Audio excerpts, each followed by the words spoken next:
It has been 6 years. 6 years since we started this venture.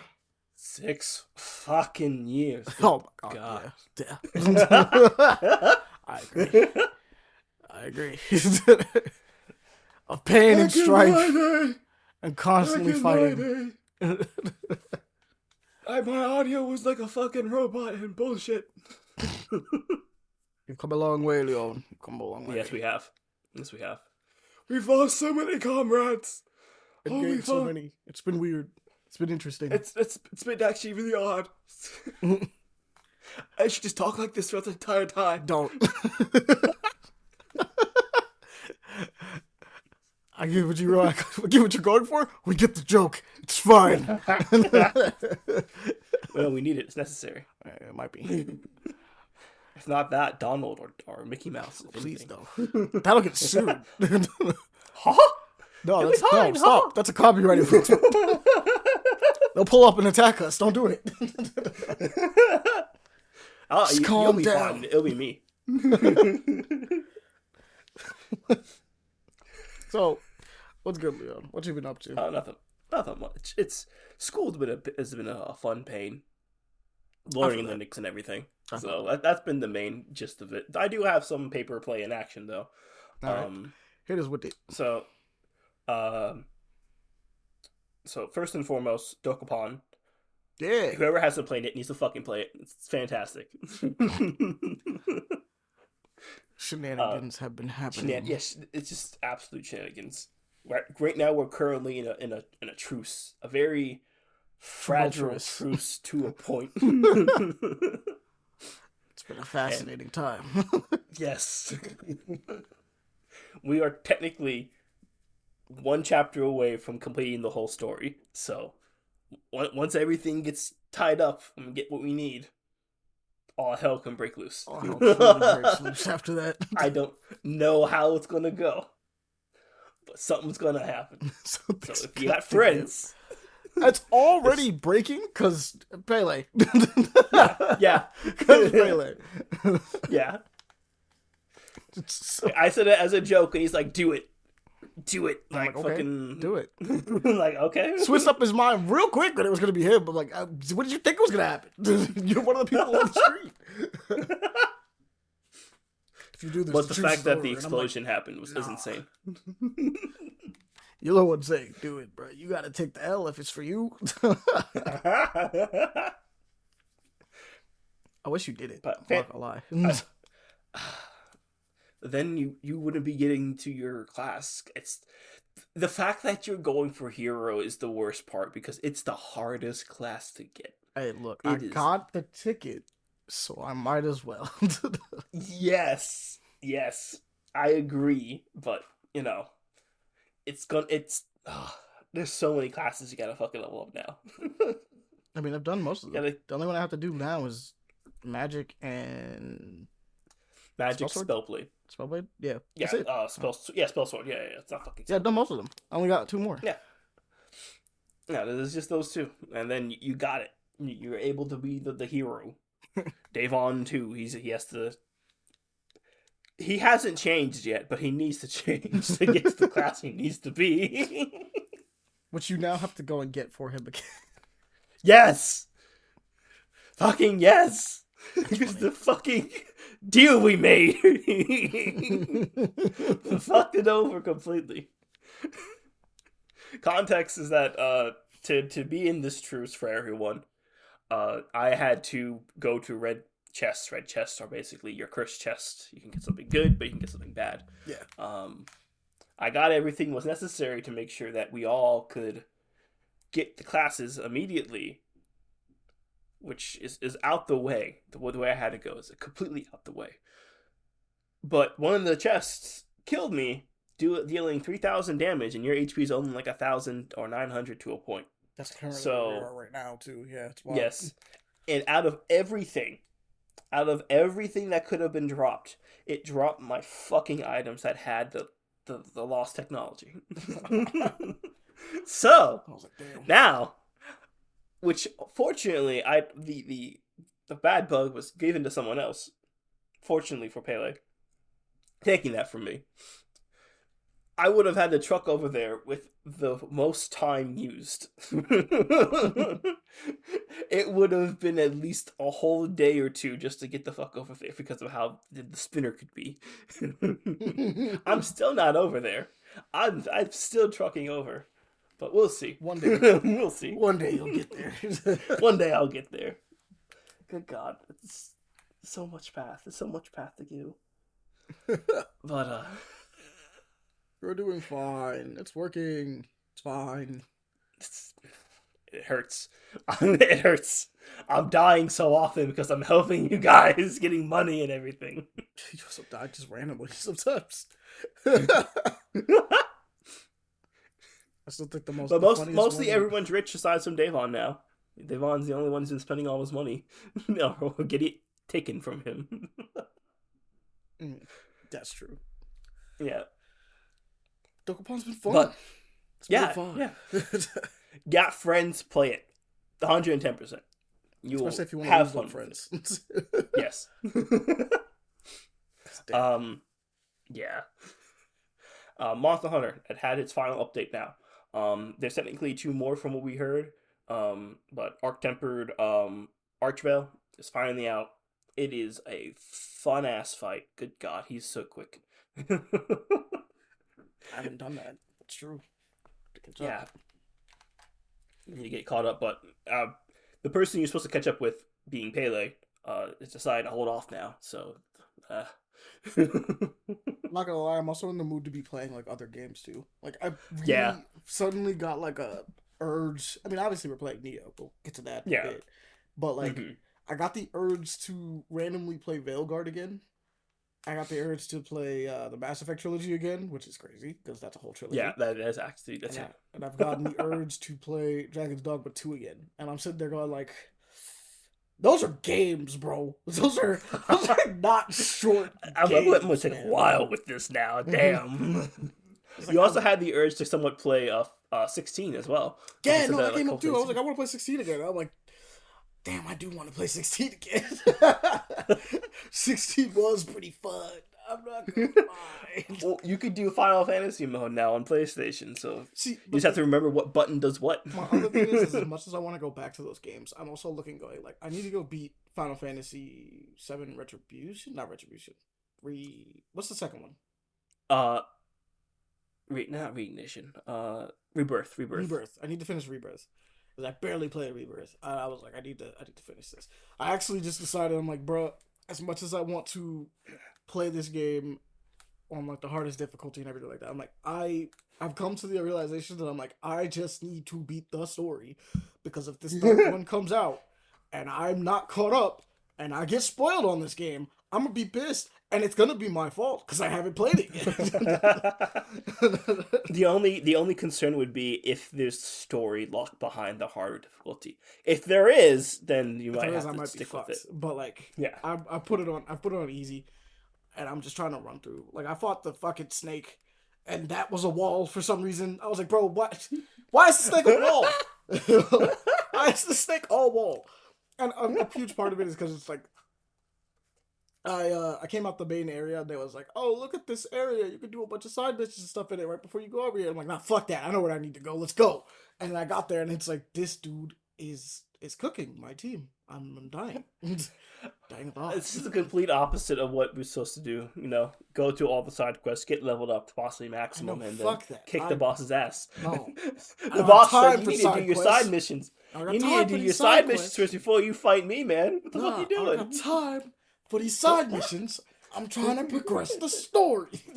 I'm trying to figure out what happens. Oh, it's funny. It's funny. Well, yeah, Arcville's a fun one. Apparently, we're supposed to be getting a update for Zoshia and Cosmasios being level 10. 10-star quests are now out, too. Mm. So that's a fun hassle that I have to deal with. Oh, they hurt. God, they fucking hurt. There's a 10-star variation of each apex predator there for Jindad, Raydal, Uthduna, Octopus.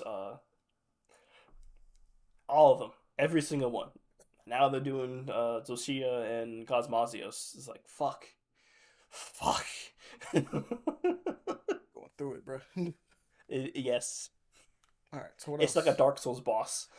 I believe you. I believe you. Boss Hunter can get like that sometimes. I'm like, bro. Fucking even with the perfect parries that I can do sometimes, it's like, oh, you do so much damage. There's no consistent healing. There's so much damage. It's always damage with you. It's always damage. There's no rest. There's no rest. If I try to rest, you're like, you thought. Funny, you think you could heal right now. Did you think you could heal, my guy? It's crazy. Crazy you thought you could heal right now. That's Monster Hunter. That's Monster Hunter for sure. Yeah. Which is funny, because this one was considered one of the easiest ones. And it sounds like a lot of the extra stuff added has been like hard as fuck. Oh, it's been brutal. It's been absolutely... The fight that made it be extra was when they brought in Seregios and Lagiacrus. Mm-hmm. And then what tipped it over the scale was Omega. Omega is such a problem. You were talking about how Omega came in and kind of changed the game. Yeah. You're like, it's just difficult. Yeah. You have to have a smart party. Most people aren't smart enough to do everything. Well, yeah, because they're just playing normal Monster Hunter. They're not like, hey, this is a raid boss we got to do. Just playing Not even that. Even if it's just a normal boss, he's like, okay, I see what you see. He's attacking. It's indicating and everything. But people are just dumb enough not to realize, okay, I should move from this attack. They're just like, I'll take it. That's fine. I can tank it. It's just, and then he does like all your HP and burns you to death. It's like, oh, I cannot tank that. No. And what's great is that bow, your favorite weapon, is like perfect for the fight too, because you have so many fun moments where you can just dodge. Bow's so good in this game. Yeah, it is. It is. I picked it up because I picked up bow just because of it. I was doing bow in general, but I got more into bow because of Omega. And then I got more into Charge Blade because of Cosmosios, because he's so weak to element, and Charge Blade does so much damage. Yes. I was like saying, "Less, beat your ass, bro. Come here." And now the 10 stars, which should only be master rank, though. We got 10 stars in high rank. It fucking hurts. But that's that. Monster Hunter's Monster Hunter. It's a fun game. Sure. Anything else? 14's 14. Master Duel's always fun. It made myself a more consistent deck of my favorite card, Buster Blader and everything. Neo 3 is a fun ass game. Mm-hmm. I have a gripe with it now because of it, though. What is your gripe? The only gripe is being that progression is shared. It's not individualized. Yeah, if you do a mission, if you go to somebody else's world and help them with a mission you've already done, they go like, "Oh yeah, you've done that mission." And that is the correct thing to do, technically speaking. But I get you. I understand why you're upset. Like, I want to explore and get to there. If at least for me, there are some people just like, "Oh yeah, I'm done with that part. I'll just explore it later and continue forward with the game. Be fine." But for me, it's like, okay, I want to get there myself. This is my quest. I want to see where I can go and do everything. Mm-hmm. So when I figured that out, I'm like, fuck. And then, as you know, I found I could save Summit and put myself back to where I was. Yeah. Fortunately, but to be fair, the correct thing to do is to be like, oh yeah, you've beaten this already. Don't worry about doing it. Now, that is the correct. You just happened to help me with the one boss, so I don't think it counted as clearing. No, it did count as clearing that area. Yeah, it did count as clearing because I double checked it and saw what the progression was at. But you didn't have everything over there. So, I mean, you easily could have just went there and mopped up everything. But, I know you were like, I kind of wanted to see that boss and fight it for myself. Yeah. And then go okay, maybe I'll get some help. Have you fought it yet? Have you gone up there? No. I've explored the whole area that you took me to. Gotten all that stuff. You got shot? And I think I went to bed after that once I finished exploring. Because I don't know if I'm thinking about going somewhere else because I can, or going to a destination that's necessary. Nah, just finish up that area. Go up there, finish that boss. I'll jump in if you want. We can jump him all day. Then you could go somewhere else. I understand what you mean, but my instincts and my naturalness of the gaming is exploring. I have to explore everything. Which it still lets you explore. Like it does. You still could have got the stuff. It's just funny because people are like, "No, I have to see every this. I can't. This isn't right. This isn't right. This isn't my timeline." She went to another timeline and helped out, so you know what to do here. But other than that, Neo's been fantastic. Oh god, it's such a fun time. Seeing also the old bosses too is kind of nice as well. It doesn't been much because I'm still early game. I don't know if you progressed to the second area yet. Oh yeah, I'm in the second area for sure. Mm-hmm. I've made my way over there. I fought the first boss of that area so far. Mm-hmm.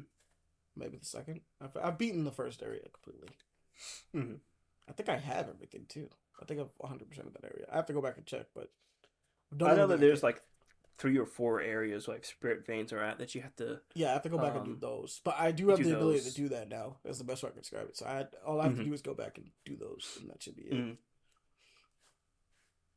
But aside from that, it's fantastic. Play Neo. If you enjoy Souls-likes, play Neo. It's fucking fantastic. Although I also feel like it's kind of easier than standard Neo. It's a little easier. I mean, I think it's a huge part of it is because you have so many options. Like your character has a plethora of options in comparison to like your previous ones. Mm-hmm. So, and then it's the fact that you're wielding, at my point, like 4 weapons. At your point, still 2. Yeah. And the ninja style is really good in its own way, and obviously the samurai style is good in its own way. So like, you have options.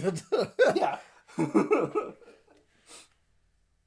Like so if you're fighting a boss and you're like, damn, bro, I'm not really getting these deflects down. It's like you could be like, well, what if I did it in ninja though and just melted his stamina?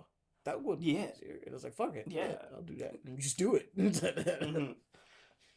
Because or vice versa. I remember playing Neo 2, and I think we all got stuck on the Gozuki for a point. And then the snake demon that we had to do a lot for the final part of the first area, I believe. That one was the one that... Snake demon was, the Crucible one. The snake demon is what caught me. That's the one that caught me lacking. And I started, like, really locking in on the switching and parry. Because I was like, nah, I need to lock in. And this was before we got our favorite weapons being the fists and everything, so... Oh, yeah, that's true. I didn't even get the cestus yet. Been throwing hands ever since. The cestus claws. Ever since that came out, then it's just been throwing haymakers back and forth, back and forth. I also have I have the Fist of Devastation now, so I have my identity roll. Have you gotten yours yet or not? No, not yet. I haven't gotten a chance to unlock think you'll for sure find it in the next Crucible area you go to. And there is straight up one more big one in this area, so you'll find that soon. Mm-hmm. I think that's where I got mine. Is that like I was running through that area and I'm like, oh, would you look at that? It says what I need. That's looking mighty nice. Don't worry, the Dempsey brothers will come back and strike again. Yes, we will.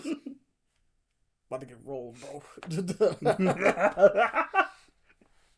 I love the Dempsey roll, not the Dempsey roll, the what is it called? Fist of Reckoning. It's a Dempsey roll. The Dempsey roll, yeah. It's called the Fist of Reckoning. I was trying to say the official name, but yeah, fine, Dempsey roll. It's a Dempsey roll. But for me, Beyond Infinity is always fun to perfect because it's a timing thing with that one. But you deal so much damage if you can get it off. Oh yeah, I mean I've done it multiple times. It's fun. You melt so much. But that and Limitless is just really fun to do to people. If you get the higher skill version of Limitless, I'll be so oh that big pop you see and the numbers. I've been knocking down bosses for a minute now with this Limitless, bro. They've been just sitting there and been like, "What are you charging up? Let me get rid of this strike. Oh shit! Oh, my chest! Jesus." He punched like me in Twin Skies, but not fucking up the ritual. My stamina. I didn't know something that small could swing like this.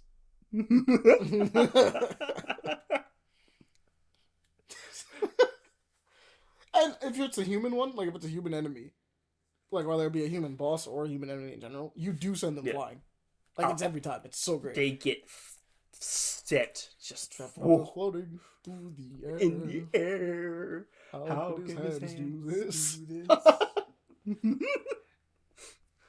I still can't believe that actually did happen, though. That was... It's always funny.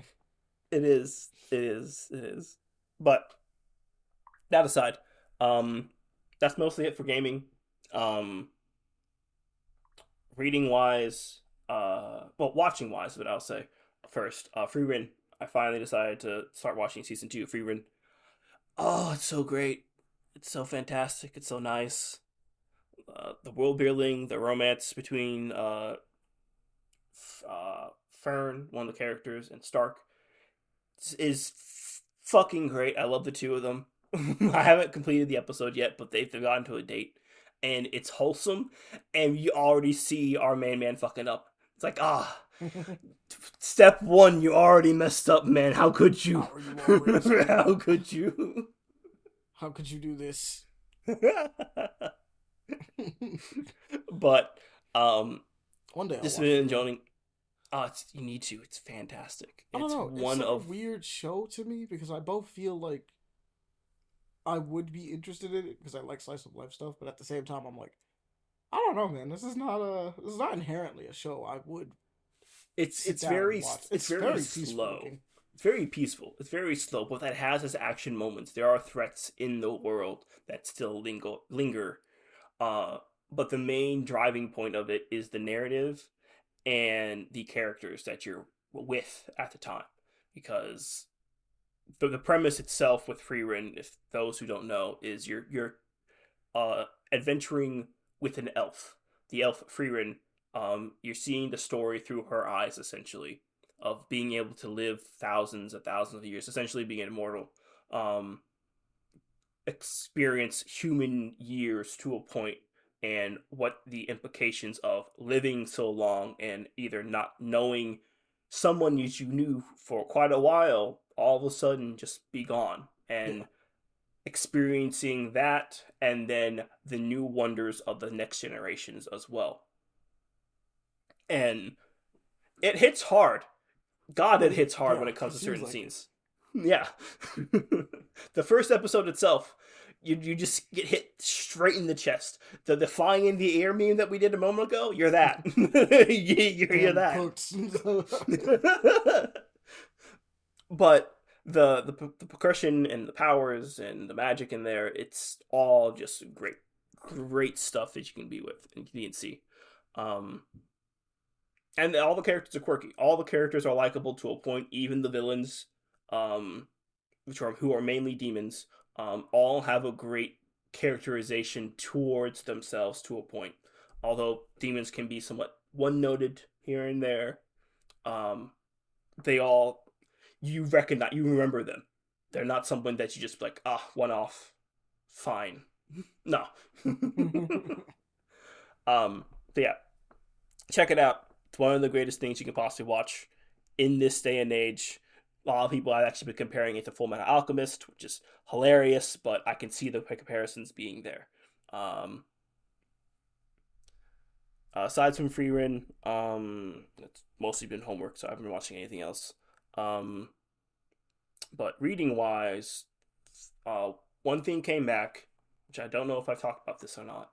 Okay. But the 100-year isekai anime manga that I 100 Worlds, 100 Years, 100 Worlds isekai manga that I read beforehand. I talked praises about the story and everything. That's back. It was on a hiatus apparently, which I found out like a day or two ago. I'm like, fuck. But now it's back. It's in action. Check it out. It's a better story than most of any of the typical isekai power fantasy that you gain off of it, because it's mostly him helping people than versus him solving every single fucking solution. That shit's annoying. Dude, Yeah. I think that there's a place for like power fantasy animes. Don't get me wrong. I think it's cool, but sometimes, man, I think we just lost the creativity at this point when it comes to it. Oh, it is bread and butter. It's literally the same base every single time for the concept of what happens to it. Either, at least nowadays, you got the exiled from party, betrayed by the party, killed, teleported to kingdom's an asshole, or you're reincarnated and you get every single ability in the world. It's one of those mind-boggling things where you're a god in the world of fantasy, which why? I understand the trope behind it, but being able to be immersed into it, I think, is a better option than being able to control the reality of it. I need to be the best guy here at all times. I have to be the biggest, strongest dude in the room. Like, that's lame. That's kind of lame. Oh, and revenge story because of X, Y, and Z or ZYX. No, it's not necessary. No, but this one's great. Cool. Check it out if you can. It is this fucking long ass name. I sent it before. I'll send it again. It's great. Check it out. Manga Deck's been helpful. It's literally a guy every new skill. Yeah. God, I'll read it for the people in the back that don't remember. I got a new skill every time I was exiled, and after 100 different worlds, I was unmatched. The title itself is uncanny, but it doesn't say everything. There is so much more. I'm glad. I would hope that your entire plot didn't fit into one sentence, but you know. Like, there is so much more behind this whole thing. Yeah, the whole idea of him going to 100 different worlds is one thing, but it's his drive for something else behind it, and to help others in this circumstance is what gets it going. Yeah. The next one is another dumbass, long-ass name, but it actually has a better story premise behind it, too. Alright, so what is this one? So, this is the long-ass name is, I got kicked out of the hero's party, so I went back to my hometown, and then the whole party followed me. Bruh. Yeah. Is that just not the plot? That's just... Go on. This one, a childhood friend, the main heroine, told him to basically leave. Like, we don't need you anymore. I'm strong enough as is. And he's upset. You know, he's with the party for so long. It's her, a priest, and an elf girl. And before he left, the hero asked him, do you remember our promise in the past? And the promise that he remembers is the fact that if he ever becomes a burden or he's not strong enough to keep the party, he is to leave. Mm-hmm. This is by the king, so on and so forth. He said, yeah, I remember that promise. That's not actually the promise that she was talking about. The promise that she was talking about is that when she defeated Demon King, they would get married. And so... we're getting married. But he doesn't realize that. That sounds like that. Yeah. Got you. Yeah. So, this all happens. He's like packing up, getting ready. The elf girl, on the other hand, has other plans. Okay. She helps him. She helps him to get home. He's able to have teleportation magic and everything. Does that, gets home, and as he's introducing her to his parents, she says, "Oh, it's nice to meet you, father-in-law, mother-in-law. Oh, I'm his fiance." It's like, oh, wait a second. okay. I wasn't prepared for this. I wasn't prepared for this. And so it gets confronted, it gets dealt with to a point, but it's not like fully resolved. The feelings are still there. And then the priest is there too, mind her own business, like she was taking a bath or something like that. And then she says, "Oh yeah, I also have feelings for this man," to herself, just saying that right. It's crazy. And is planning to marry as well. Everybody cannot, you all cannot marry the same dude. You see, that's the funny thing. They all know about it, and they all agree that they're fine with polygamy. It's just a matter of getting him to understand the situation that's going on. And that's the better part. He understands in like 3 chapters, and he accepts it. So what is the driving force of this then? It's basically them getting to the point where they can be married. He needs to be a noble to even do any of this. To even get with the hero, the important people in the party, so he has to become a noble, and it's fairly smooth sailing. But you know, a noble. That's so weird. Because apparently commoners can't do polygamy. It's when you have a higher status, you can do so. You have to be a noble. They all know, and they're like, you know what? We're down.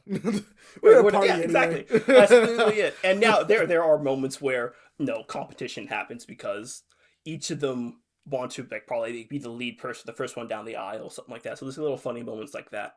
But everyone so far is literally just, we understand, we all like you, we're fine with this, and he understands that too, and he's fine with it as well. But it's getting there, getting to the point where they can be married, and the journey from that, and either some shenanigans popping up between the two, between all 4 of them, is the fun parts. There's no bullshit. There's none of that. It's just, oh yeah, they're all in love. We're just down. They got it. They're down. They're all down. And there's only 7 chapters of this too, so there's a lot to possibly go through. Wait, you said 70 or 7? 7 chapters. There's only 7 chapters. Okay, so you can catch up real fast.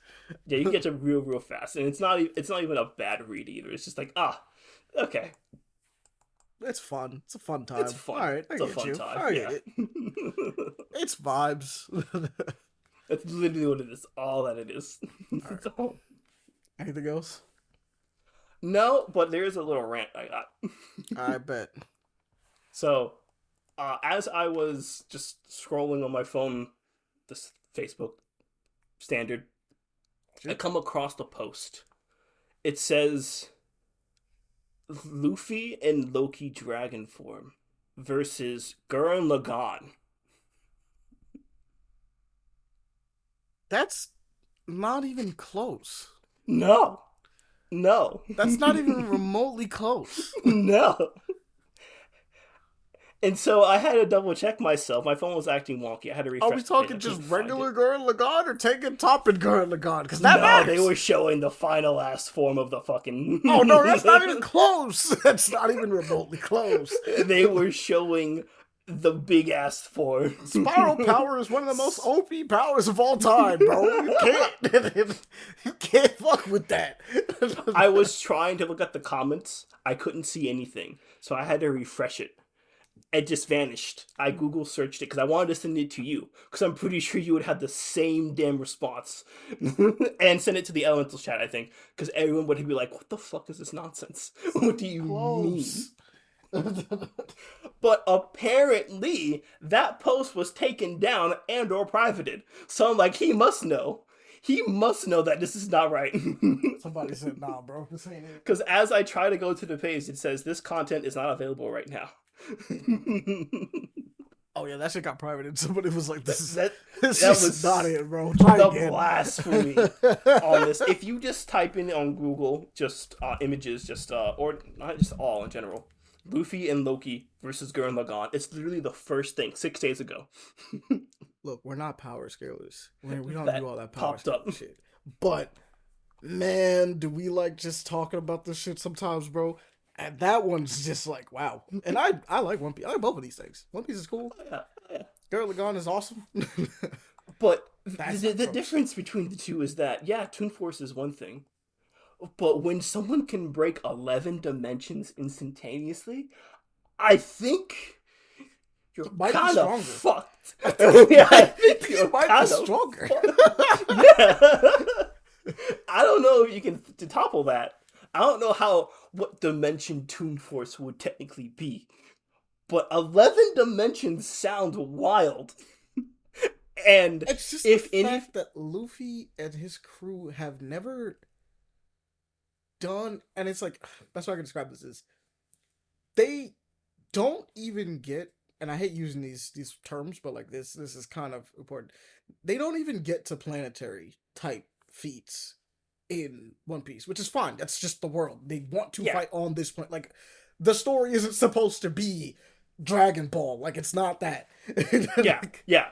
Will it go to that scale? Maybe. There's a chance. Possibly. But it's, I don't know. Well, it's like, there's going always to a take chance. quite a Naruto while. went to space at some point, and I wasn't prepared for that. So, like... And that's another thing. One Piece has not gone to space in the slightest. We know only of the Earth on One Piece. But that's like, it.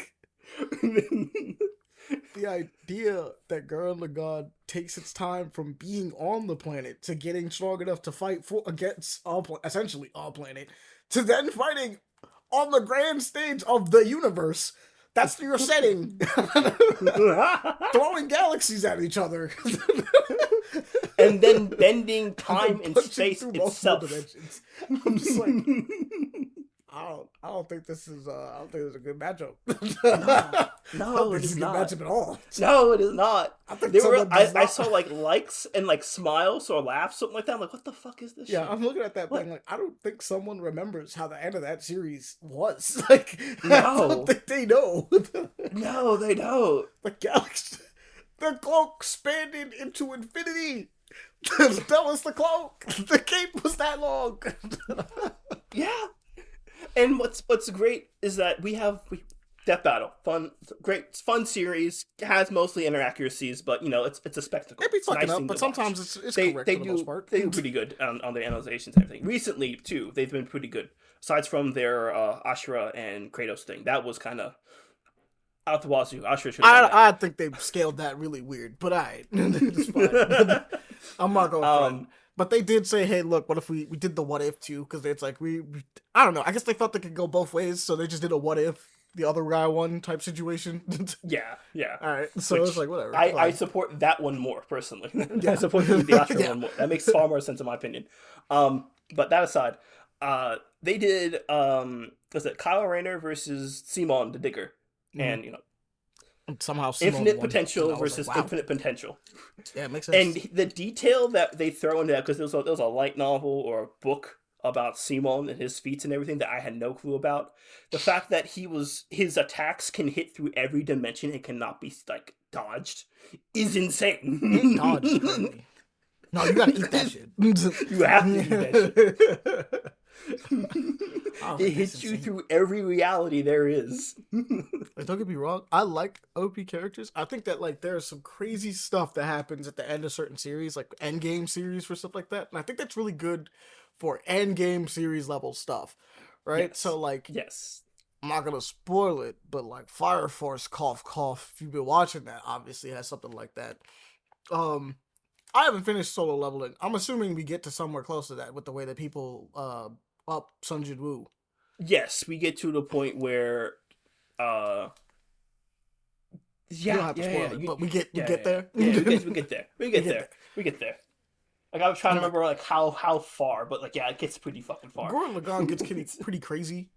I think the thing that I think is underestimated, well, not underestimated, overestimated, is how strong Dragon Ball is. Like, I think people are super like, yo, Goku beats everybody, and I'm like, there are dudes that are fighting on levels that are like equivalent to like fighting multiple different universes level powers at the same time. DC gets there with Superman sometimes. Like, so depending on the version of Superman we got, you get there. But like, with Goku, for instance, they're like, "Goku can beat anybody. Yeah, you just throw him. He can do whatever." And I'm like, I mean, No, he's fine. No, not really. no, They no. finally reached the upper echelon of their universe. Something they didn't know about, because that's the funny thing about Dragon Ball, is that it's always growing in scale, but it doesn't mean that they beat everyone that comes around. Yeah. Beerus, they still haven't beaten him. No. They've still not beaten Beerus, and that's like, and there's still an entity that they should not even touch. yeah, They they can't. always are warned. Whis just They chilling. Whis, the Grand Priest, and Zeno, all three of them are just like, Yeah, and those are just going up in scale, right? Like that's yeah, just yeah. that's the scale right there. they haven't touched those, so it's like, I'm gonna be honest with you. I don't care how much. Like, you could say a lot of things. I'm also gonna be honest. Dragon Ball does not have a lot of. I don't know how to describe this. They don't have a lot of like non-physical combatants. You know what I mean? Yes. So like when you have someone like, this is gonna get really weird, but like someone like Itachi, and I don't want to say that Itachi's super OP, right? I don't. I hate saying characters are super OP. But like, but he can touch you with infinite genjutsu. Yeah, that's what I'm saying. Like, it's like, what do you do? What does Dragon Ball characters do? Itachi can solo all the verses because he has infinite Tsukuyomi. I hate that shit. I hate that. No, excuse me. But like, the genuine question is like, hey, when you throw punches all the time, what do you actually do when someone can look at you and then you're just like, ah, shit, I'm just fucked. I actually can't get out of this. And like, some people have been like, oh yeah, they can use ki in certain ways. It's like, yeah, but like they don't know they can use ki that way. Like, they use it in a lot of ways in Dragon Ball, but correction, they use ki in a lot of ways in Dragon Ball specifically. Yes. Dragon But Ball Z, outside on of the other that, hand, no. on average, you could say, like, until the Ginyu / Frieza saga, they were being more creative with it then. But once you hit Final Form Frieza, and hell, just androids itself, no. It's all just power blasts and see who can yell the most. I think I still stand by one of the coolest characters that they introduced in Dragon Ball was with Dragon Ball Z was Hit. Ever since Dragon Ball Z onwards, Hit was one of the coolest characters they introduced, because I'm like, you don't punch that. That's not how you. And then they still said you punch it, but whatever. Like, super. Yeah, well, I mean, like, from Z onwards, so like, yeah. I know it's super, but like, from the beginning of Z, to wherever we're at now, because Super's coming back, but like, it's not clear as to whether or not it's going to be still called Super, or they're going to change it up or whatever. But from then onwards, Hit is still one of the most interesting ones that they've introduced as far as antagonists go, because his abilities is literally a situation where it's like, that's an interesting situation. You can't punch that. That's not. I punch it harder and it goes away. I have to think. I have to try. And then obviously with the way of Dragon Ball, they're just like, oh yeah, in the Dragon Ball universe, the deal is, for the most part, is that if you're strong enough, things are less effective against you, right? Like, yeah. But that doesn't apply against something outside of your universe, right? So it's like, oh yeah, in your universe, if you're physically strong enough, time powers don't work on you because you're stronger than that dude that's doing time powers on you. But like, outside of that, that doesn't inherently apply. So what happens when you get Genjutsu? Are you just cooked? It would very much depend on the individual, because if I remember correctly, there was a statement where they are capable of doing like mental protection in Dragon Ball as well. There was some moment like that where they could do that, if I remember correctly. Oh yeah, and there's a way to protect yourself in Naruto from Genjutsus, but like, it's also shown that Itachi puts niggas that are good at that shit in the hospital. So like, 100%, 100%. Yeah, so what 100%. Does he have? I agree with you, but that's the only like logic in that aspect of saying like, okay, yeah, there may be. I can't remember correctly if there was a way to protect yourself from. But like, I'm also thinking, I'm like, okay, so if Emma Frost or Jean Grey / the Phoenix or Professor X pulls up, you think that they really get into them in time? Like, as fast as they can move, it's like, I mean, I just gotta think, and you just stop doing things. I can shut your whole brain down just by like saying nah. Which is why I always hate those pictures of Vegeta and Goku. It's so stupid. It's clearly versus the Marvel universe. Versus the Marvel universe, DC universe, to be like, I got the left side, you get the right. I'm like, there are people that will put you to shame in these universes. What are we talking about?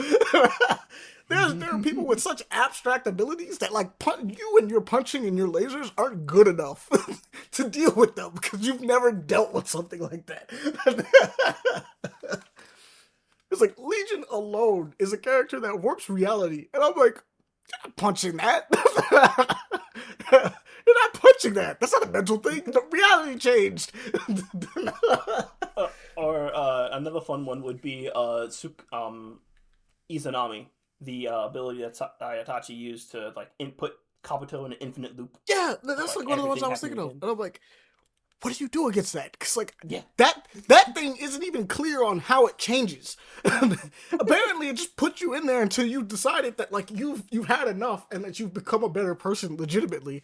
And I don't know what the stipulation on that would be. I don't know how a Genjutsu figures that out for you. I don't understand. I don't either. But like, that's so esoteric that it's like, yeah, you know what? The fuck you gonna do against that?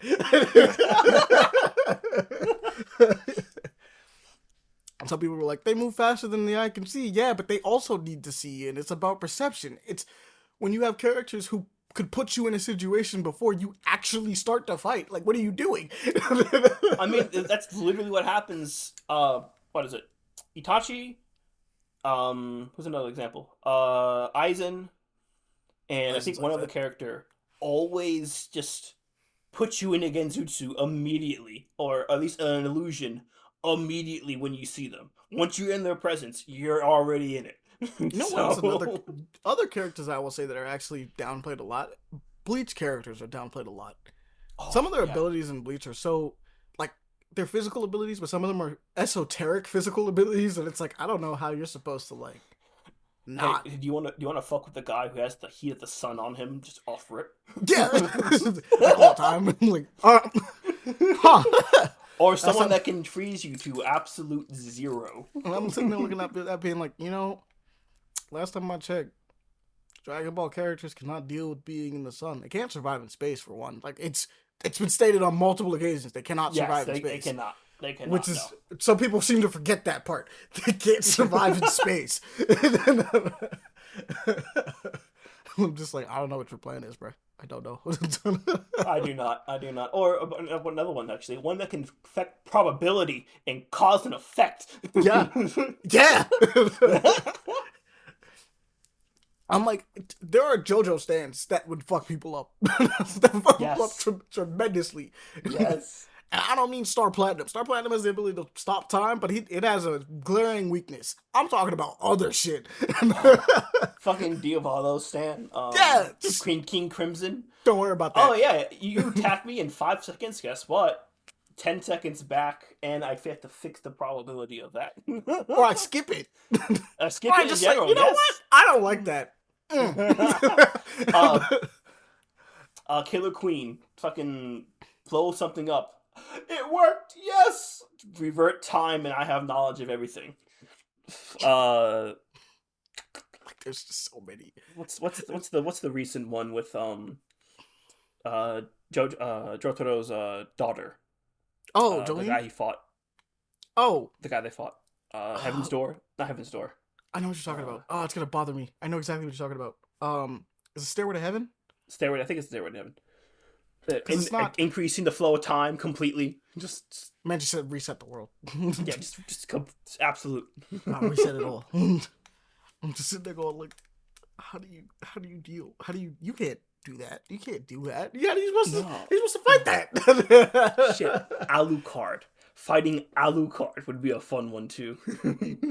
I still find Castlevania characters, I think, are undersold, low key undersold, but I also think that at the same time, they're they're both stronger and weaker in that verse overall. This is the reason why I say this. These niggas are capable of fighting death. But in Castlevania, death is a thing that could physically pull up and be like, "Yo, 1-on-1s though." You know what I mean? Well, so, if you remember, at least in the animated series, the thing that pulled up that being death was not death itself. It was like a specter or it's like the avatar of death, something like that. Yeah, it wasn't like actually you death. Can beat it wasn't like Puss in Boots. It wasn't Puss in Boots. It wasn't Puss in Boots. That's another thing. Cartoons, Puss in Boots. Yeah, that scales him up. That scales him way up there. Man beat death. That was death. He said not rhetorically or metaphorically. And he's like, nah, just rhetorically, death. nah. I'm straight just up. Death. Yeah. I am the Reaper.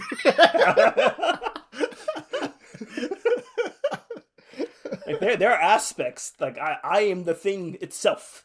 I am that guy.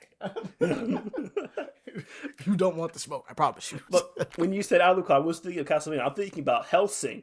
That version of Alucard. Right. That one's fucking insane, especially with his current buff with what's his face? When he died, he became like omnipotent to a point. Omnipresent at least. OP characters are crazy sometimes, bro. Sometimes it's just like, bro, what? Sometimes you gotta look at it and be like, this is kind of clean, though. It's kind of sick. Some people just don't know. They just don't know. No, they don't understand. Just don't know. They are just that ignorant, thinking that a minor version of Toon Force, not something that Bugs Bunny does, but a limited version of it, is enough to defeat everything. And hockey too, apparently, because in the post it said no. What is it? All feats. No use of hockey smaller than Dragon Loki. It's current Tengen Super Tengen Toppa Gurren Lagann is smaller than Loki Dragon, apparently. How? That's not possible. At least this is what the fucking thing says. It's an image on Google Images. It's not the actual post. But that's what it said on there. And then the dragon itself is multiverse size, cannot be harmed without hockey, Toon Force. It's like, what do you mean? Oh, that's true, bro. I don't think that's not accurate, man. What the hell? I think it's a lie. Like, I still stand by the fact that One Punch Man could beat a lot of characters, like a ton of characters, especially since they explained what his ability is now, where it's just like, oh yeah, he will just continuously, like, if he fights something that can take a punch from him, his strength will just continuously increase until it's good enough to surmount that. Yes. It's just a rapid increase. If you put, because I'm pretty sure Goku is stronger than Garo to a point. Oh yeah, Cosmic Garo, sort of, most definitely. Yeah, because there's some stuff that happens in that without getting into spoilers. But, like, manga-wise, like, a portal is thrown at somebody, and a nigga just kicks it out of the way, and I'm like, that's a hole in the universe. That's like a tear. That's a tear in space, and a nigga just punted it like it was nothing. Yeah. Like, it's not something you just do. Yeah, being at that scale, he would just slowly climb, just higher and higher and higher and higher. And that's also what goes through to one of Death Battle's other fights, Popeye versus Saitama. Technically, Saitama should have still scaled to Popeye even higher and higher until that happened. But Popeye's cool though. It's fine. I'll take it. I'll take Popeye's cool. That makes sense. Like, it's fair, but still.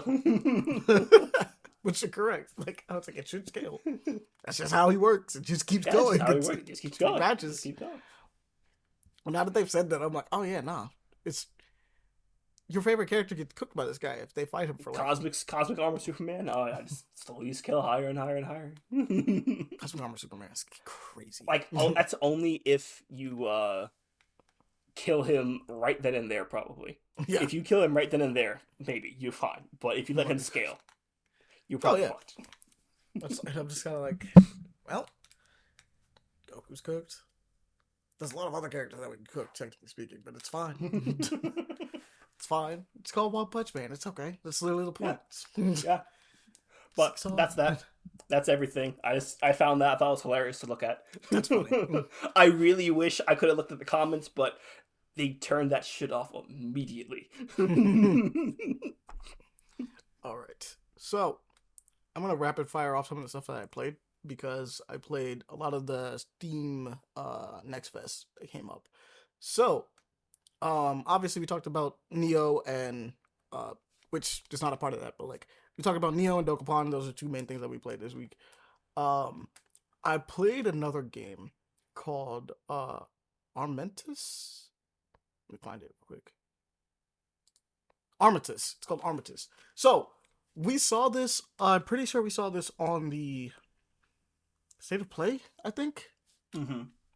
I didn't realize who it was being done by, but it's the gold armor with a cape. Like it's the plated armor dude that like seems to be a construct with a cape, and he's got like an assault rifle,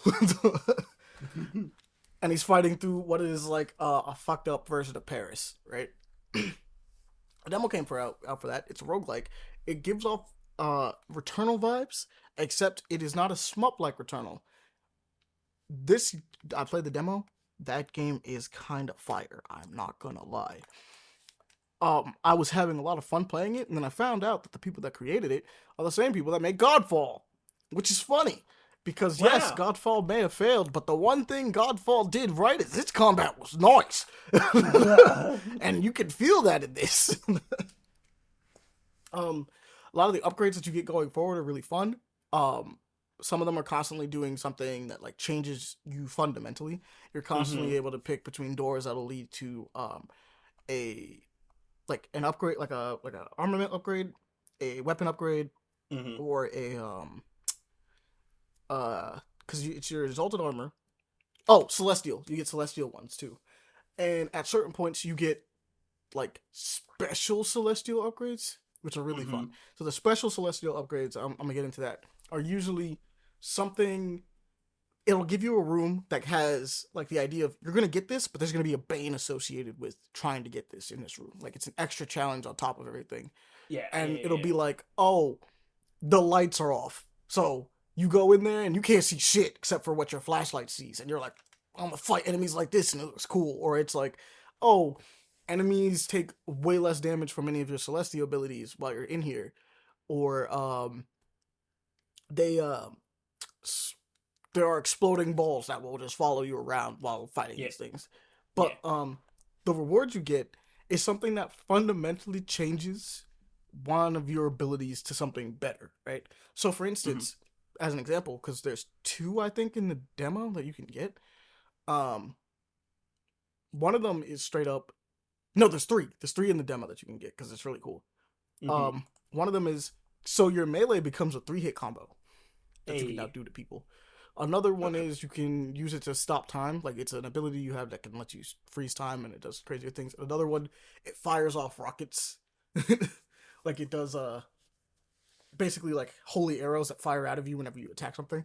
But those are just the ones in the demo.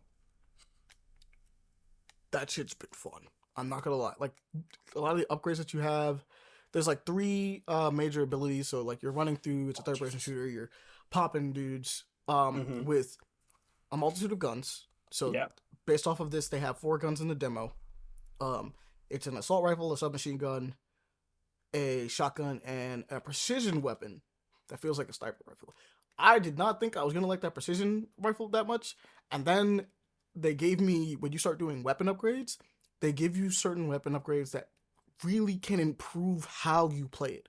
My favorite one for the precision one is that the more you hit things, the higher your damage goes up, but the moment you miss, it gets reset. And so then it becomes like when you're using a precision weapon, you're like, nah, I'm gonna pop every single one of these shots. And I'm not, I refuse to miss. And doing that creates like a little mini game in itself that you're just like, oh, this is fun. This is really fun to do. Because initially I'd use it, and I'm like, this doesn't feel that crazy. And then they said that, and I was like, that could be really good. That could be really good. Put that on, I'm like, no, this is fun. And obviously you can get other stuff where it's like, oh, the bottom half of your mag. In fact, that's the thing about this. So a lot of the perks on these, like the weapon perks and like ability perks, reminded me of like Destiny. Yeah. Like the modifiers that would be put on certain weapons and like your armor pieces. it feels like that, but like you're being put onto like the one armor that you have while playing through it, and there Mm-hmm. is like normal like full on progression that you have, like where you get stronger, you get different classes of weapons. Like there's like four classes that I saw in the game, and then there are like three extra like versions of every weapon. So like I know that there was a vector in the game that like I didn't have access to. Um, there was like a drum shotgun, so it's probably like an automatic shotgun that was also further later on that I didn't Mm-hmm. have access to because of the demo, but it shows you it going like Mm-hmm. you could get this. There was stuff like that was there, and I was like, okay, that could be kind of fun to go through and kind of make your way through. But like, I had a lot of fun playing it, and I played that demo like multiple times because the idea was just like it's you essentially going through the first area of the game, but it treats it still like it still has its roguelike elements in it. So it's like you just run it again, run it again, run it again, and you can get a better loadout. Like I basically was like, I'm gonna see if I could beat this demo with every weapon that they have available, right, to me. Yeah. And I think I've done it. I think I might be missing the submachine gun one, but I'm not sure. But it was fun because it went from just simply trying to get to the end of it to then being like, okay, now I got to do it again, though. And obviously, there's gonna be more to it. I'm hoping. I mean, it's a really fun one. Like I said, I wasn't expecting it. They also the fact that it's the people that made Godfall clearly keeping the aesthetic of cool armor plated people or things, just armor plates that fight things real good is being kept alive in this game. So that's Armistice. That one's a really cool one. Go play the demo if you had the opportunity. It's really No, fun. that sounds great, especially if It's it's like sick. something like Destiny 2 or no, Destiny in general, because Destiny was always a fun game. Uh, I always it, wanted to get into it, but oh it yeah, just that wasn't. if this will be No, a it does fun say one it for sure. wasn't for me. It was more of like I didn't have the console at the time to even play it. I mean, you have it now. If you wanted to play Destiny, I'd be definitely willing. It's just a matter of getting back into it more so than anything. There's a lot you would have to catch up on, Yeah, technically speaking. there's a But lot, a lot. like I said, I'd be willing to play through it because I like playing Destiny. Like that game is fun to me. So like, I have no problem if you wanted to like run through Destiny. I'd do Mm-hmm. it. Like I always keep it on. Like I don't keep it downloaded because it's kind of big, but I always Yeah, go back to it every so often and be like, all right, time to jump back in. I need to. because I know that they gave away one of the DLCs for free, Mhm. that you could play, but I'd still probably have to buy the game itself, if I remember correctly, to even like do Well, anything technically speaking, else. Destiny itself is free. So Destiny 2 is free. It's free to play. But Hmm. the DLCs, you probably need to buy a bunch of like several of the DLCs to be current. But I think a lot of the ones after a certain point are just included at this point. So you might be fine. I'd have to check, but I'm pretty sure you're good overall. And Hmm. like I said, you'd have to beat that stuff anyway, like the stuff that's already in the game. So I'd go through it with you, and then when you're ready or if you liked it, you can get the DLC if you want, Yeah, right? yeah. Unless it But I'd be has done a anyway. thing that I want, then I might have to skip everything else and get what I need.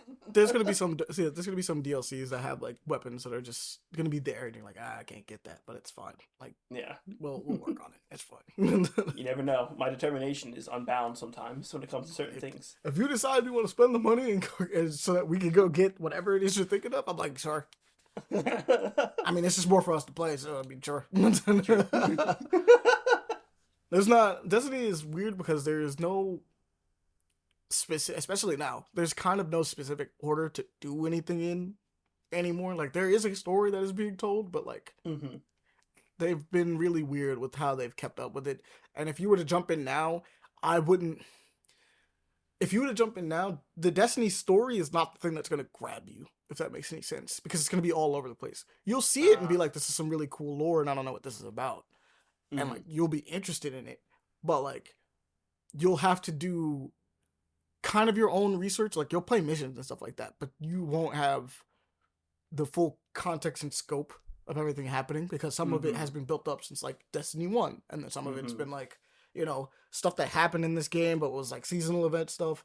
As someone that's like gone back and been like, I know what's happening, and sometimes I'm looking at it going like, I don't know what's happening, but like I know the context, but honestly I have no idea what the fuck we're talking about in Yeah, this instance.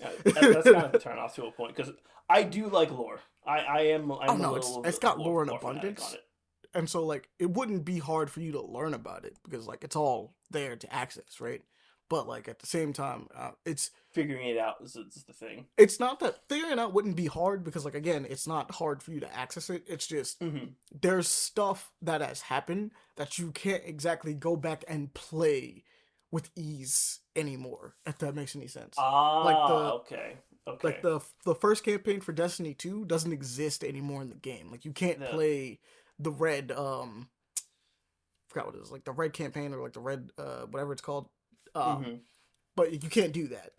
And so it's like it's fine. Like you don't need it.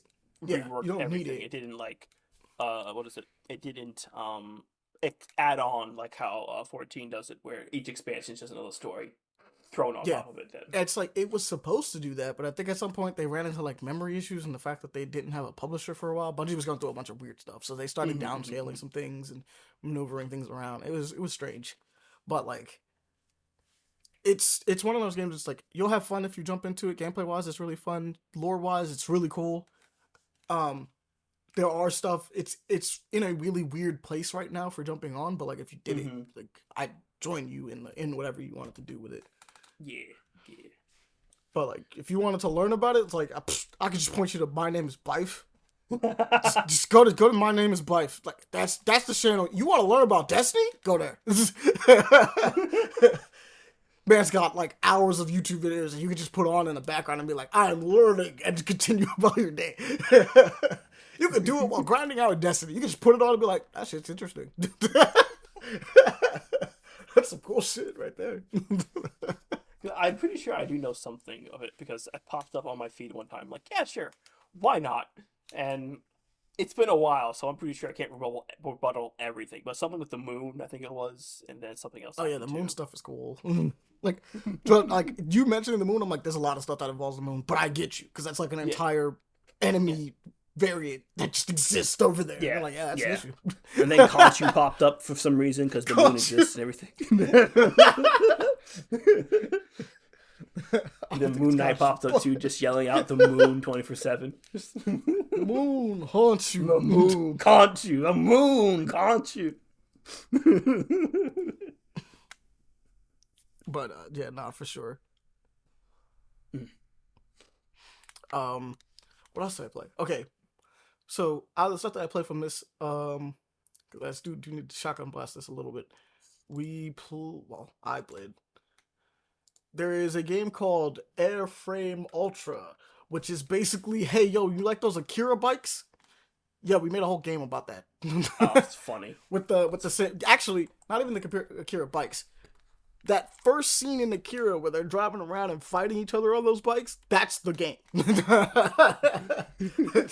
And honestly, it's kind of sick. It has like this retro graphic art style. It looks like a PlayStation 1 game, actually. It's really cool. It's a vibe. It's really fun. Moving around it is a little jank. But driving feels really nice. They actually have this thing where you can get off the bike and walk around, and it's reminds me of GTA with the way that you move around, except it's almost a little bit more physics based from what I can tell. But it's a fun time. I'm looking at it right now. I see how it is. Yeah, like the combat looks real jank. Good God. Oh yeah, but like when you're on the bike and shooting at people, it's nice. Oh no, the bike stuff they could have just kept. Bike stuff is fun as fuck. Yeah. But I'm wondering what they're gonna do as far as like, because it looks fun outside of the when you're not like on the bike actually. Like I'm just curious as to what the plan is when doing stuff on it. But like it's cool. Like I think it's a good inclusion. And literally the poster is just the Kira slide, as you said. Yeah. I was like, it's Akira. But you're not wrong. Seeing them like off the bike and attempting to do combat is funny because I'm like, it do look jank. It's weirdly physics based. I think that's the weird part. Like when you see them run around and move around, it's like their legs are being moved like in a weird physics way. But like driving through the game is fun, and maneuvering on those hover bikes are really nice. That's a cool one. I recommend that one straight up. Keep an eye on that one. Let's see what else we had.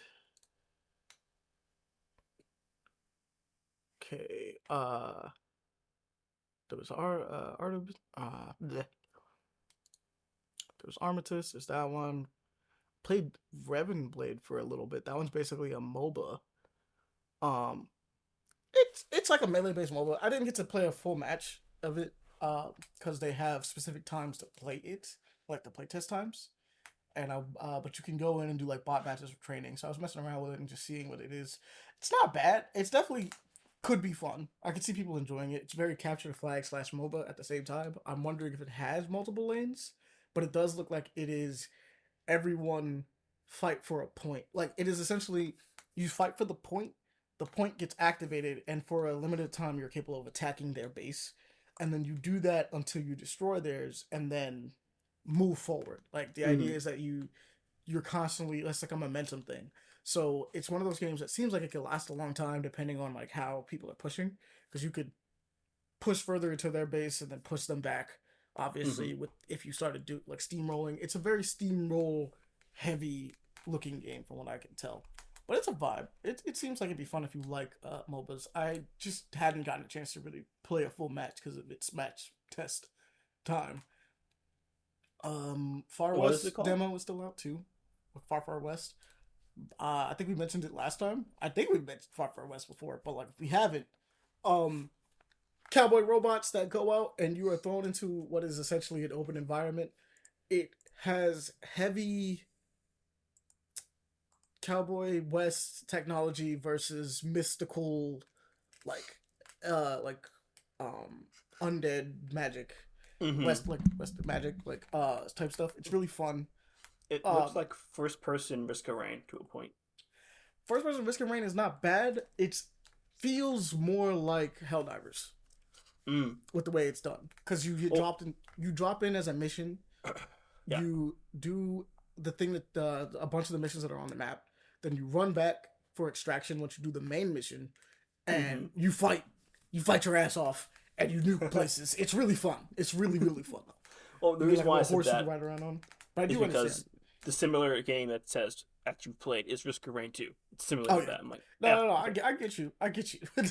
Yeah. But Far West is more so like Helldivers specifically. It's just it's a first person cowboy Helldivers. The only thing you're not doing is it doesn't have the whole grunt fantasy element to Helldivers. So like. Yeah, you can be a badass. You can shoot a bunch of them. It's cool. Like it's vibes.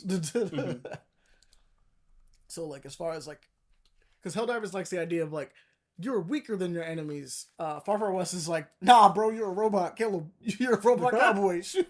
Do it. Blast him. Go wild. Go nuts. Go crazy. I know I played another thing. But I don't see it on my recent games. Give me a moment. Oh, I played another one called I think it's like Vector Boost, something of that nature. That one was kind of wild. That's the one that I snuck in before we actually started the podcast itself. Trying to see. I don't know why it's missing on Steam right now. Like I should see it, but I don't, and that's what's weirding me out about it. I think I found out the reason. It's because it was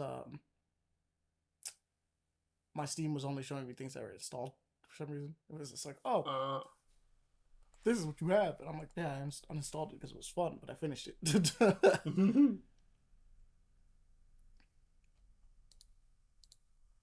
Okay. But that one, I'm trying to see if I can find the proper. I want to plug it, but the way it is that it is a fast-paced racing game in which you are on foot. It's got some really fun character designs, and it reminds me, it is a racing game that feels like Sonic fan games, like 3D Sonic fan games. Yeah. But like, it's fun. Like it literally has the drift mechanic from Sonic. Like the way you do it is the same. Okay. It has this crazy, when you boost, you go fast. But the reason why I say this is like, initially in the tutorial, it just straight up feels like you're playing the boost formula of Sonic games.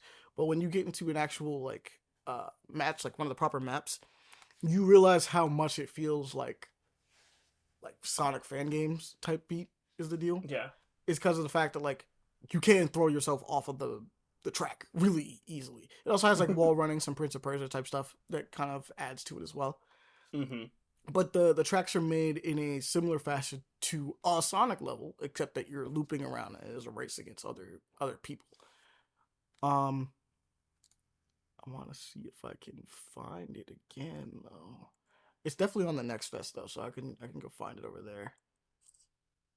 I also played Replace. I'll mention that. I'll find that. This is another one. So I played the Replace demo. That's coming out soon. I can't wait. I'm so sad it got delayed till April 14th, but because it was supposed to come out this month or this upcoming month. But it's okay because that game's cool. It has Arkham Combat. It's a 2D game. Well, it has a crazy art style. It's sick.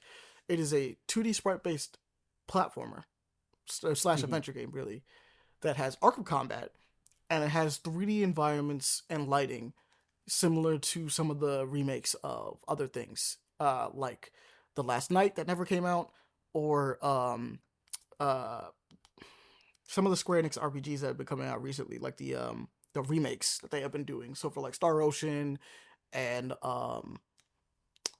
I can't remember. I think the Tactics ones has a similar thing going on, like the new Tactics, Triangle Strategy, and what was the first one to do it? One of the first ones to do it is really gonna bother me. It's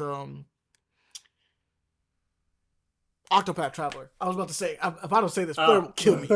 Blair will kill me if I don't say that.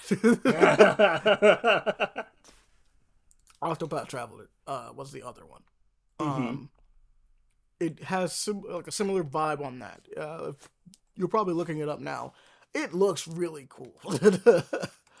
I don't think I got the name of it. Hold on. It was Replaced is the one I'm talking about now, and Boost Vector EX is the Sonic one that I was talking about. I found the name. Boost Vector EX is the racing game, like the straight up you're on foot sprinting your ass off as fast as possible. It seems fun. I want to do some races with some friends. That'll be fun on that one. And then Replace is the adventure game that has the same look as Last Night. Yeah, The Last Night specifically. Replace looks like it's gonna be really good. I can't wait for that one to come out. The combat does seem a little simple. Like I said, it is Arkham Combat, but on a 2D plane, and it is fun. I was enjoying myself, but I think we'll see how it plays out. But I think it could use like a little extra something based on what I was playing to make it a little bit better. But it is primarily an adventure game, is the deal. So like, have to keep that in mind, that it's doing a story, like it's trying to tell a story and a narrative in a way that's really interesting and fire, and that the combat is to serve to be like stuff that happens on the in between. So it can be really cool, right? And I think. No. Boost Vector looks fun. Yeah, I wouldn't mind playing this one. Boost Vector. At first, I thought it was just one of those. Well, for one, not Monster Musume. The fucking horse one. Uma Musume. Low-key, Uma Musume game, if it played like this, would be kind of fire, though. I'm not gonna lie. Yeah. Uma Musume. But Uma on Musume steroids. is fun. Uma Musume is a vibe. But, like, if Uma Musume played like one of these, I would play an Uma Musume game in which you actually like, race. Like, for real, I would do it. I don't mind playing it as it is, but I think they're leaving a little bit of money on the table by not making another one that's just like, nah, control high them. speed. High speed. We're throwing F-Zero shit right now. Horse squirrel racing. Go. But they fucking did F-Zero with that. It'd be hilarious. But no, Boost Vector, most definitely. Is this wish list? Yeah, it's just demos. Okay. Also, Scott Pilgrim EX demo is also on there, and I've gushed about Might Rhea enough, but the demo is also out right now again. I'm pretty sure I've already played this demo, but like I don't know if they released a new one, but it's there. Play Might Rhea. It's got strong My Hero energy. It's literally My Hero meets Gravity Rush, and I have no qualms because I love both those things. So like I'm gonna keep yelling, "Hey yo, go play Might Rhea." Oh, and I did play one other thing. I played Which My Hero game, if I ask? no, not it's just it's got My Hero vibes. Like it's Vibes. Okay. she is a superhero, but she is also being like in my area. She's being recorded. They're streaming it. The idea is that she's like being a superhero streamer type beat. It's something like I said. If you look at it and like just watch it, it's very My Hero S. And if you hear the theme song for it, you're like, oh shit. Yeah, that's what they're doing here. Fucking what is it? The monsters look like they are what is it? It's Zenless Zone. Zenless Zone monsters are very Zenless Zone and what's it called? They're very Zenless Zone and they're very Gravity Rush. Like the things you fight in Gravity Rush are very similar to these. Like I said, I cannot not gush about this game. I'm like, please go look at this game. I see it. Yeah, I understand why. Yeah, you understand it now. You're like, oh no, I understand it. Character action, fighting spectacle, anime, and you just control her. Okay. Mm-hmm. She's the henshin. She does her thing. She gets to work. The other game I did play was it's a Ruin Beast City is what it's called. And that game, I'm not gonna lie, I'm gonna say keep an eye on it. I hope it gets delayed because this game got style, but like animation wise, it's not cooking. It's not cooking. Like the concept for it is like a boss rush style, like Killer 7 type game. Yeah. And I think that's really cool. Like I think like everything about this game besides how it animates, and not because not the art style. Art style looks awesome, but besides how it animates, I'm like game would be firing all cylinders if it just. Wow, if a fucking Sif, is it Sif the dog? Sif. Yeah, I was like, if it just animated better, because like the low poly, like low shading thing is a style, like heavy contrast shade with very little like detailing on it is a style, and it's a really cool style. I think it's actually kind of sick. But like it's specifically how things animate in that game that I'm like, they need to do a second pass on this one because it's so cool, but so. The way that it animates reminds me of how the combat was in Arknights, to a point. to a point. But no, I see what you mean about how the animation needs to be improved. Like it doesn't need to be bombastic, but just some slight adjustments would be smoother. Nice. Yeah, it would be nice. Yeah. It just needs another animation pass. Mm-hmm. That's like art. I think art style wise, it's doing good. Like I think it looks cool.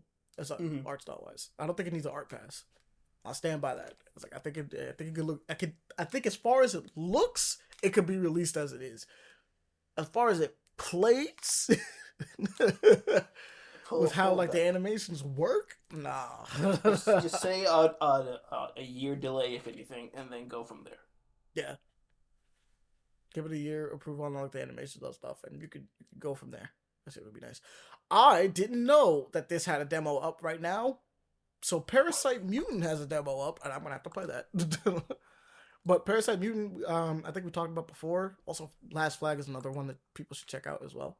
But Parasite Mutant is, we have Parasite Eve at home, and then you kind of realize there hasn't been a Parasite Eve game since forever. So this is just Parasite Eve now. Wow. This is the vibe. But yes, very much classic Parasite Eve feeling. It's a third-person retro game. It's a third-person like RPG where it feels like a Resident Evil game, except you can hit essentially you hit like a battle pause system midway through, and you can tactically decide what you want to do as far as like how you want to approach combat. It's really cool. Parasite Eve has always had like this really unique combat system that has never been done before. So I would recommend trying this out because it's specifically the combat system from Parasite Eve 1. Because Parasite Eve 2 just plays like Resident Evil. And Parasite Eve 3 also has a unique combat.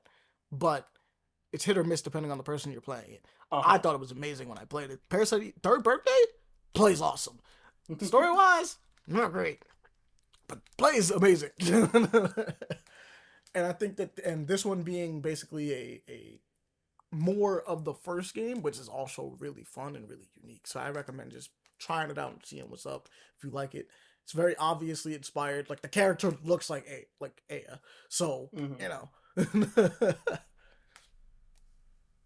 And then Capture the Flag, or Last Flag is Capture the Flag, but like with like a fast-paced version. The idea is that you can place the flag anywhere and hide it anywhere. Like you can hide your flag anywhere. You can dip off and grab the flag from someone else who also has it hidden anywhere. I think it's 5v5. It's really interesting. It's also a hero shooter. It's said to be a MOBA, but it actually is more like a hero shooter. It's really interesting. It's cool. Like I said, just try the demo, play it, fun time. Give it a shot. There's also, what's up? I said just give it a shot. Yeah, just give it a shot. Rolling Rascals is also on there. That's another one we've talked about. Go give that one a shot. People of Note, we've also talked about. Go give that one a shot. Rolling Rascals is a Sonic game, and People of Note is an Annapurna RPG. Straight up like turn-based, almost JRPG style RPG. So, if you like those, go try those. Oh, yeah. And I think that's it for my recommendations out of the next fest for right now. I haven't played everything there, but like there's certain ones that I know off rip that I'm like, yeah, no, go check this out, please. Like off the rip, I'm like, this is gonna be cool. Just do it. Just do it. Just do it. You have until March 3rd. Just play some stuff. Go do it. Do it. I think that's it. I think we had some a little bit of news that I can probably throw up real quick, but that's about it. Yeah, let me see if I can find some of the news. There it goes. Oh, shit, I accidentally closed it. I forgot it was on the other screen. Oh, no. All right, so one of the number one things that we got off rip is Ninja Gaiden's getting a DLC. That shit's gonna be really cool. Right. 3 extra missions. Yakumo gets a new weapon, and Ryu gets a new weapon. We get the Scythe and the Serpent Gauntlet, so we'll see how that works. I'm gonna be playing Ninja Gaiden 4 again. I didn't need a new reason to do it, but sure, why not? And that's coming out March 4th, so it's actually coming out pretty soon. Mm-hmm. We have a slate of What If comics that are coming out. These are kind of interesting. Let me go ahead and fire this up so I can see. Okay, so what we have in June, we have What If Cyclops stayed with Madeline Pryor, right? So that. What if Thor got the Spider-Man symbiote? Thor? Those are both. Yeah, what if Thor got it? That's both in June. The next one in July is What If the Ultimate Universe survived Secret Wars, which was that's a fascinating one. And then the other one, there's 3 in this one. So, what if the radioactive spider bit Jessica Jones instead? Seeing where that goes. And then the next one is What If Kraven survived his last hunt? So that's a fun one, right? Mm-hmm. And then in August, we're getting What If Captain America was unfrozen in 2099? What if the Runaways never ran away? And what if Cassandra Nova killed Charles Xavier instead? Mm-hmm. So, those are our What If coming up. The Captain America Unfrozen in 2099 is wild because I'm just imagining him like, what the fuck? That is, what's nothing funny? like I wasn't. That's the Marvel Rivals version of Captain America. Basically, yeah. That's the idea for him, is that he's unfrozen in like 2099. I think that's fascinating. Like, I wouldn't mind writing a comic about that one. Mm-hmm, mm-hmm. I'm probably the most interested in what if the Runaways hadn't run away, and what if the Ultimate Universe had survived Secret Wars. Yeah, that'll sound it. I think the Secret Wars one is more interesting than not, but my curiosity stems from what version of Thor are we using with the Venom symbiote? I'm assuming it's Thor at the time of when Spider-Man got the symbiote. Which could lead to so many cool shit, because as far as where Venom goes, like, Thor having to deal with Noel sounds pretty sick. That's all I'm saying. Oh, That's all I'm saying. yes. Thor having to deal with Noel sounds pretty if sick. For some fucking reason, Thor becomes the King in Black. God, that would be so fire, so bro. cool. I'm telling you, bro. That could be so interesting. So, that one's one of the ones I'm like, okay, all right, I see you, I understand. The one that's probably got me like a little bit like I'm curious to see what's going on over there. Is probably the what if the radioactive spider bit Jessica Jones? I'm like, because the idea is that they went to school together, and Jessica had a little crush on Peter, but Peter didn't know this. He wasn't aware. Yeah. So it'd be kind of fun to see, like, okay, well, what happened there? Let's see how your life changes. Do you still meet the Purple Man? Like, is that how this plays out? Like, what's happening? How did Jessica get her powers? It was like through experiments from, I want to say, Roxxon. It's not like she gets kidnapped, but it's like it's really weird. Like, I don't remember the exact thing, but I know it's like, it's not like they take her. It's like she's like a test subject, like a little bit before she was born. Like, it's weird. Okay, so it's more like at birth, young age that she gets the ability. So it's stacking. Okay. Well, no. She gets it like around teenage time, right? Because it's a big thing about whole like how Hellcat kind of sees her and goes like, "Oh, you had this ability. Maybe you should be a superhero. This would be kind of cool." And like it plays into the fact that like she becomes a superhero like young teenager-ish, moving into like young adult, and then she gets caught by the Purple Man and then spends basically all that time from then on to whenever she gets freed being his slave for like a long period of time. Like, it's William Afton. She has one of the darker stories in Marvel Comics. It's really William Afton, Purple Man, Nass capturing superheroes. No, I'm joking. Yeah. But no, okay. I know that it was something like that. If that's the case, then I don't think she would have extra abilities. Maybe. No, she could. It would just be extra abilities on top of what she has. I mean, it'd be interesting. Or her abilities just manifest as the spider abilities. We'll see. One of the two. To be fair, although we don't know. It would be interesting if the powers were reversed. Like, she gets the spider powers, and then Peter Parker gets either gets or doesn't get. Oh yeah, that'd be fun. Yeah, because I also still imagine Peter. Because there have been multiple stories where Peter Parker is like the gadget guy, the tech guy for whoever Spider-Man that is in the story. Was it Flash Thompson? I think it was the story. There's that one. He got that one was an interesting one. Mm-hmm. That didn't work out for him very well. No. That story's rough. Story's really unfortunate. I feel bad for that version because I'm like, damn, bro, there's no good ending to this in either version. Like, no. The only good one. So what?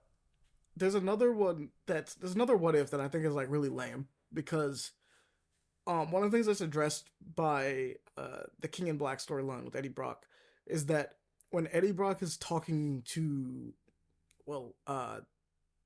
I forgot what it's called, but it's like the end. Like, essentially, it's how he gets what he's supposed to end up being. Mm-hmm. It basically says that, like, the role of King in Black would have suited Parker better, but, like, you're the one that's here, and that's what matters, right? Like, you're the one that can do something about that. And then we got a what if Peter Parker became King in Black, and it sucks. And I'm like, that's not right, because it's clearly, like, the way they talk about it is that it's like, it should be Peter Parker, but it's going to be Eddie, because Eddie's the one that put in the work for it, right? But, like, the way they describe it is that it's like, Peter Parker makes a lot of sense. Peter Parker being King in Black actually makes a ton of sense. But the way that they read it was that Peter Parker did something bad, or just doesn't. Yeah, the way they wrote it is that it's just like it's like he loses Mary Jane and his daughter, and he kind of loses it, and it's like a lot of really weird things that happen with it. And I'm like, I don't know, for a situation that was like low key supposed to happen, especially with the way the King in Black is described, because like the way the King in Black is supposed to be is it's supposed to be someone that works and improves the world like improves the universe, so to speak. But like, whereas the kings in white just kind of sit above it, right? And like, do what they wish. The king in black is like in the dirt and being like, nah, I do it with my own two hands. I change it with my own two hands. And I'm like, that really kind of fits him, though. Like, that kind of makes sense to be Peter Parker. With great power comes great responsibility. I'm in this bitch. Like, I'm toiling. And I'm like, yeah. It's always him getting fucked over, though. God damn. It would be actually interesting if he wasn't King in Black, as you said. But, have the spin on it where, like, oh, yeah, I still have my wife. I still can be in New York swinging around, being both, fine. Yes. I have my daughter and or a son, depending if you're your Ultimate Universe or not. Just chilling. I changed the world by being thing, in it. And I can just imagine if a crime, Green Goblin or Craven or Dr. Octavius, 1 of the 2, 3, 4, 5, pops up, tries to do something. Instead of just Peter Parker popping up, it's just a Venom symbiote, just like, what are you doing? That's the thing. Dog, when you get to the beginning of like after Eddie is King in Black, and you're seeing how Eddie is using the symbiotes, I'm like, bro, that could totally be Spider-Man. Like, the idea of like how he has like multiple different symbiotes just out there in the universe putting in work to help people, and he's just kind of like pulling up and putting his consciousness into each of them and kind of be like, all right, you know what to do. Like, he's kind of giving them orders, and then if there's something that needs his specific attention, he will put his consciousness into that symbiote and go like, all right, let's get to work then. Like, I was gonna be like, that's sick. That makes so sense. Cool. That's nice. Yeah. But no. And I'm like, yo, that could have been Peter. And that What If story just kind of does it dirty. Like, it does the concept of it dirty because it's very obvious in the way that they're talking about it, because that's Eddie's holdup, is that you should be picking someone else, and he's like, yeah, it could have been Peter, but it didn't work out because the Venom symbiote kind of fucked up, and he doesn't like the idea of using something sentient as a tool like that. He doesn't like that. It's like, so what, it could have been a thing and it should have been a thing, but it's not, and you've been the one putting in the work, so it's gotta be you. And I'm like, okay, I'm down. Outside of that though, we got a release date, and one of the dumbest trailers, but like, we got a release date for the Wolverine. It's coming out September 15th this year. So we know that Wolverine's coming out this year. I would like to see more gameplay. They released a 7-second trailer to tell us that this was happening, and I'm like, bruh, should have left it a tweet. Should have left it a tweet, because I saw a video of Wolverine, got excited, then saw the timestamp on it, and was like, this is dumb. Why did you make a video? You wasted 7 seconds of my life. You wasted 7 seconds of my life. I didn't need to see this. You could have just told me.